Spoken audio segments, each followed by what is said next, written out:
समाज के बीच में गए, अपनी हक अधिकार की बात किए और लाखों लोगों को संकल्प करवाएं। उसी क्रम में अभी हम लोगों ने निर्णय लिया है कि पूरे बिहार में, यूपी में, झारखंड में 14 जगह जनसभा करेंगे। ये बड़ी रैली होगा, हर जगह कम से कम लाख सवा लाख लोग वहाँ पे पहुँचेंगे। वहाँ पे मैं जाऊँगा और वहाँ पे अपने हक अधिकार की बात करेंगे। और वो रैली जो है 29 तारीख से चालू होगा। 29 नवंबर को मोतिहारी में, शिवहर में रैली होना है। 30 तारीख को सहरसा, दरभंगा में रैली होना है। 1 दिसंबर को झारखंड में पलामू में और रोहतास में रैली होना है। 2 दिसंबर को शनिवार को जौनपुर और उत्तर प्रदेश में होना है। उसके साथ ही कैमूर में होना है। 3 दिसंबर को पीरपैंती, भागलपुर और मुंगेर में होना है। 5 दिसंबर को साहेबगंज झारखंड में और नौगछिया भागलपुर में होना है। और 6 दिसंबर को बेगूसराय और मुजफ्फरपुर में होना है। तो एक साथ में 14 रैली होना है। एक दिन में 2 रैली होना है और लगातार 1 हफ्ता तक रैली चलेगा, जहां पे लाखों निषाद वहां पे पहुंचेंगे और वही संकल्प दोहराया जाएगा कि अपने हक अधिकार के लिए लड़ाई लड़ना है, अपने पार्टी के साथ रहना है, अपने बच्चे के भविष्य के लिए लड़ाई लड़ना है। और मेरी लड़ाई वही है, आरक्षण नहीं तो गठबंधन नहीं, और गठबंधन नहीं तो वोट नहीं। और ये निश्चित तौर पे ये जो स्लोगन है ये भारत सरकार के लिए है, क्योंकि हमारी लड़ाई जो है भारत सरकार को ही आरक्षण पूरा करना है। क्योंकि बंगाल में निषाद को आरक्षण मिल रहा है, सभी उपजाति को, बीन बिल्दार, नुनिया, मला को, सबको आरक्षण बंगाल में मिल रहा है। दिल्ली में निषाद के सभी उपजाति, बीन बिल्दार, नुनिया, मला को आरक्षण मिल रहा है, लेकिन बिहार में या झारखंड में, उत्तर प्रदेश में नहीं मिल रहा है। तो मेरा मानना है कि देश एक है, देश के प्रधानमंत्री एक है, देश के गृह मंत्री एक है, देश का संविधान एक है।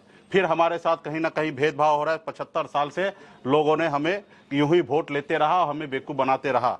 तो हम लोगों ने हक अधिकार के लिए लड़ाई लड़ते लड़ते, संगठन के माध्यम से लड़ते लड़ते अभी हमने पॉलिटिकल पार्टी भी बना लिया है। और आपने देखा कि किस तरीके से चढ़ाव उतार हो रहा है। अभी माननीय मुख्यमंत्री जी को भी मैं धन्यवाद देता हूं कि बिहार में उन्होंने जाति आधारित गणना उन्होंने कराया। और जाति आधारित गणना में आपने देखने के लिए मिला होगा कि बिहार में 0.10% निषाद समाज है। अगर 1 नंबर में ओबीसी में अगर हमारे यादव भाई है, तो दूसरा नंबर में निषाद समाजी है, जो 0.10% की संख्या में पूरे बिहार में है। तो और अति पिछड़ा में 36% हमारे पास संख्या है। तो निश्चित तौर पे आने वाले समय में वोट से ही सारा परिवर्तन होता है। बाबा साहब भीमराव अंबेडकर ने कहा था कि अब रानी के पेट से जो बच्चा जन्म लेगा, जरूरी नहीं कि वही राजा बनेगा। अब राजा वो बनेगा जिसके पास वोट होगा। तो वोट हमारे पास है। गरीब जनता का वोट से ही देश का प्रधानमंत्री चयन होता है, और गरीब जनता के वोट से ही राज्य में मुख्यमंत्री बनता है। और 10% वोट हमारे पास है। जब भी मौका मिला बिहार में, सभी पॉलिटिकल पार्टी को हमने दिखाया, चाहे वो सहरसा में सिमरी बख्तियारपुर में उपचुनाव लड़कर 25,000 वोट लाना हो, या हमने बोछा में 35,000 वोट अकेले दम पे मैंने लड़ाई लड़के लिया, या कुरहनी में चुनाव लड़कर 10,000 वोट आया। तो हमने हर पॉलिटिकल पार्टी को दिखा दिया कि निषाद का वोट जो है वो अभी कैडर बन चुका है। जैसे कभी मायावती जी के साथ हुआ करता था कि हर हाल में वो उसके लिए एक ही नजर आता था, हाथी। तो उसी तरीके से आज बिहार में हर एक निषाद परिवार में जाइएगा, निषाद समुदाय में जाइएगा, वहाँ पे एक ही आपको देखने के लिए मिलेगा कि हमारा नाव छाप है, हमारा चुनाव चिन्ह, हमारा नेता है, हमारी पार्टी वीआईपी है, विकासशील इंसान पार्टी। तो मजबूती से लोगों के बीच में हम लोग जा रहे हैं, काम कर रहे हैं।